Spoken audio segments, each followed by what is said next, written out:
Welcome to our deep dive, into the Martha Moxley case. Yeah. The 1975 murder of 15-year-old Martha in Greenwich, Connecticut.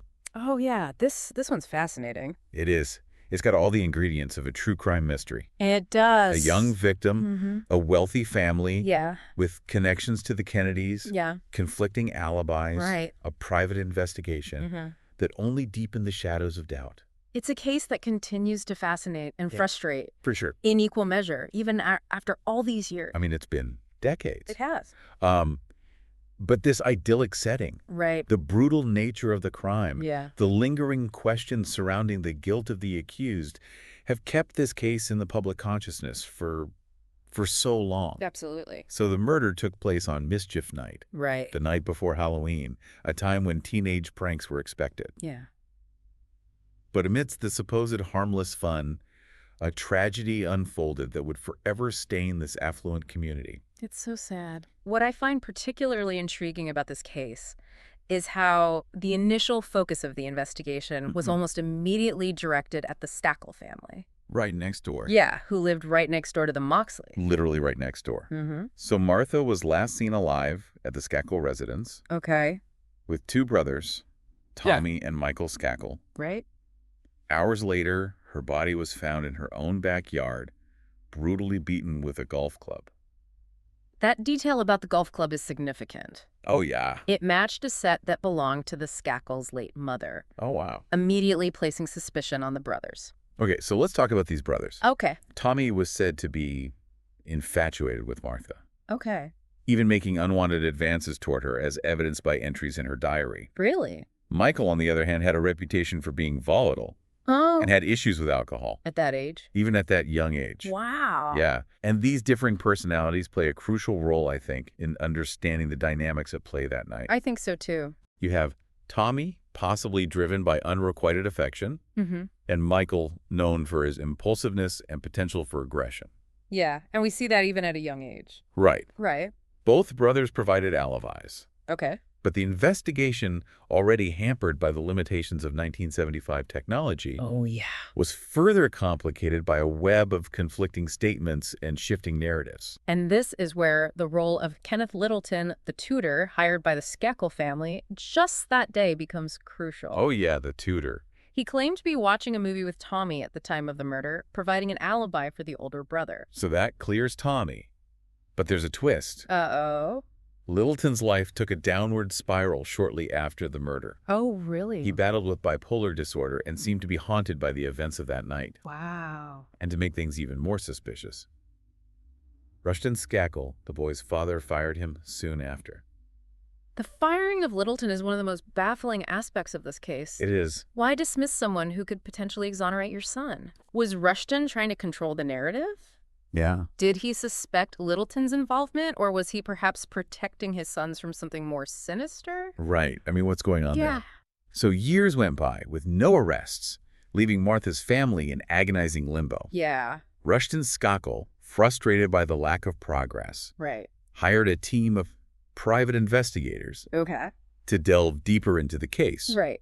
This resulted in the infamous Sutton Report, which changed the course of the investigation. The Sutton report, though controversial, because it was leaked to the public, Right. shifted the focus solely onto Michael Skakel. Okay. In it, both brothers changed their initial stories, admitting to a level of sexual interaction with Martha that night. This must have been a bombshell for investigators and the public alike. Absolutely. Oh my gosh. Let's consider Michael's revised account. Okay. He initially claimed to be at his cousin's watching Monty Python when the murder happened. Right. But in the Sutton report, he admitted to sneaking out and engaging in a solitary sexual act in a tree outside Martha's window. That's a disturbing image and a significant departure from his original alibi. Yeah.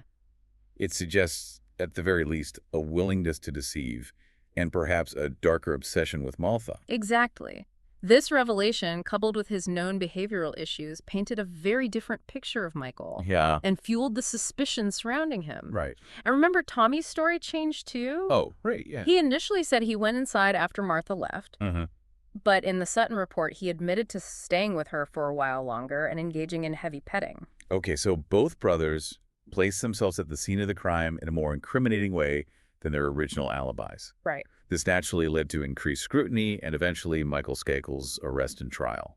But even with these new revelations, Yeah, the case was far from of straightforward. course not. The admissibility of the Sutton report in court was contested, and many argued that it was obtained unethically. However, the leaked report had already significantly impacted public perception. Yeah, that's for sure. So how did the trial unfold? Yeah. What evidence did the prosecution present to try and secure a guilty verdict? Well, the prosecution presented a pretty compelling narrative, but one largely built on circumstantial evidence. They pointed to the alleged confessions Michael made while attending a reform school. Witnesses claimed he boasted about getting away with murder due to his family's influence. But can we rely on these alleged confessions? Weren't they secondhand accounts shared years later? You've hit on a crucial point. The reliability of these accounts is certainly questionable.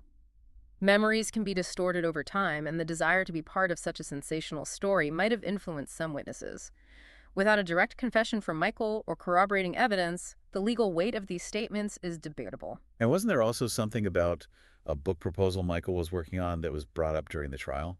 Yeah, the prosecution saw his book proposal, which contained details about the night of the murder, as potentially incriminating. They argued that certain passages revealed a guilty conscience, but the defense countered that it was simply a work of fiction drawing inspiration from the events surrounding him. It seems like a lot of the evidence hinged on interpretation and speculation, rather than concrete facts. What about the lack of physical evidence linking Michael to the crime scene? That was a major weakness in the prosecution's case. Despite the brutality of the crime, there were no fingerprints, DNA, or bloodstains directly connecting Michael to the murder weapon or Martha's body. It's hard to imagine securing a murder conviction without that kind of forensic evidence. It seems to leave a significant margin for reasonable doubt. It does, and the defense capitalized on this, highlighting the lack of a direct link between Michael and the crime scene. They suggested alternative suspects and emphasized the possibility that the investigation initially fixated on the Sackle family might have overlooked other viable leads. Speaking of alternative suspects, let's revisit Kenneth Littleton. His alibi for Tommy placed them together, but that also means Tommy could have been covering for Littleton if they were both somehow involved. Precisely, Littleton's erratic behavior after the murder, coupled with the fact that Rushton Skakel fired him, casts a long shadow of suspicion. His subsequent immunity deal, granted in exchange for his testimony, only deepens the intrigue. It's almost like a legal loophole. He could have admitted to the murder and walked away without consequence. He could have, but he didn't. He maintained his innocence and stuck to his alibi, but the circumstances surrounding his involvement continue to fuel speculation. If Littleton had been more thoroughly investigated early on, could this have changed the trajectory of the case? It's certainly possible. The initial focus on the Skakel brothers might have inadvertently narrowed the scope of the investigation, preventing a full exploration of other leads. And the passage of time, the death of potential witnesses, and the cloud of suspicion surrounding the handling of the case make it even harder to determine the truth. We can't forget the impact of the Skakel family's wealth and their connection to the Kennedys. It's hard to believe that didn't influence the investigation and public perception in some way. It's undeniable that their privilege afforded them resources and legal representation that most wouldn't have access to. Whether that translated to preferential treatment or a less rigorous investigation is debatable. However, the perception of influence alone can cast a long shadow over a case like this. So, after years of speculation, a highly publicized trial, and a verdict that was ultimately overturned, what can we definitively say about Michael Skakel's role in this tragedy? That's the question that continues to haunt this case. There are compelling arguments to be made on both sides. The revised accounts in the Sutton report, the alleged confessions, and his history of troubling behavior paint a picture of a troubled young man capable of violence. But on the other hand, there's the absence of physical evidence linking him to the crime, and the possibility that alternative suspects like Littleton were not fully explored. We also need to consider the impact of time and media scrutiny on the reliability of witness testimonies and the potential for evidence to be misinterpreted or manipulated.